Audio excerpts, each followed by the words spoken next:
1961 සැප්තැම්බර් 19 වෙනිදා සිදු වූ සිදුවීම ඇමරිකානු ඉතිහාසයේ පිටසක්වල පැහැර ගැනීම පිළිබඳ කතිකාවත සදාටම වෙනස් කළ සිදුවීමක් වුණා.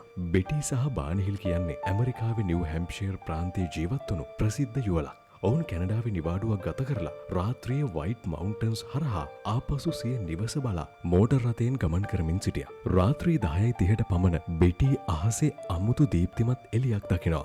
ඔවුන් ඒ ගුවන් යානයක් හෝ චන්ද්‍රිකාවක් යයි සිදුවත් එම වස්තුව ඔවුන්ගේ මෝටර් රථයේ පසුපස හඹා එන බව නිරීක්ෂණය වෙලා තියෙනවා. ඉන්පසුව බානි මෝටර් රථය නවත්වා බැලුව විට ඔවුන්ට දැක ගන්නට ලැබිලා තියෙන්නේ පැතලි වෘත්තාකාර යානයක් තුල මිනිසුන් නොවන ජීවීන් පිරිසක් Taman දෙස බලා සිටින ආකාරයයි. මේ සිද්ධියත් සමගින් බියටපත් වූ ඔවුන් එතනින් ඉක්මනින් පිටත් වෙලා තියෙනවා. ඔවුන්ට ඊළඟට මතක තිබුණේ අමුතු බීප් හඬකින් නැවතත් පියවිසිහියට එන විට ඔවුන් සැතපුම් 35ක් ඈතින් සිටින බවයි. මේ විදිහට අතුරුදන් වූ පැය දෙකක කාලය තුල සිදු වූ කිසිවක් ඔවුන්ට මතක තිබුණේ නැහැ. මේ අවස්ථාව අතුරුදන් වූ කාලය එහෙමත් නැත්නම් මිසිං ටයිම් විදිහට ප්‍රසිද්ධ වුණා.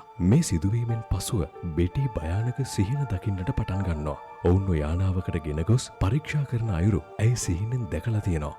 මෙම යුවල වසර 2කට පසුව මනෝවෛද්‍යවරයෙකු යටතේ මෝහන ප්‍රතිකාරයට ලක් කරලා තියෙනවා. එහිදී ඔවුන් වෙන වෙනම පැවසුවේ එකිනෙකට ඉතා සමාන සහ භයානක කතාවක්. කුඩා අලු පැහැ විශාල කළු ඇස් තියෙන ජීවීන් විසින් ඔවුන්ව යානයකට ගෙන ගොස් වෙන්වෙන්ව වෛද්‍ය පරීක්ෂණ වලට ලක් කළ බවත් සඳහන් වෙනවා. බෙටි ඇයට පෙන්නූ තරු සිතියමක් ගැනද විස්තර කරලා තියෙනවා. එය පසුව සීටා රෙටිකුලි තරු පද්ධතියට සමාන බවට මතයකුත් ඉදිරිපත් වෙලා තියෙනවා. ඉතින් බෙටි සහ බානිහිල් සිදුවීම පිටසක්වල පැහැර ගැනීම අතුරුදහන් වූ කාලය සහ අලු පැහැ ජීවීන් වැනි සංකල්ප ලොවට හඳුන්වා දුන් අදටත් දැඩි ලෙස විවාදයට ලක්වන සුවිශේෂීම සිදුවීමක් ලෙසට ඉතිහාසයට එක් වී තිබෙනවා.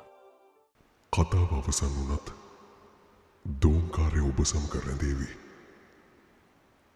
නැවත හම්වනතුරු ඔබ දකින දේ ප්‍රශ්න කරන්න.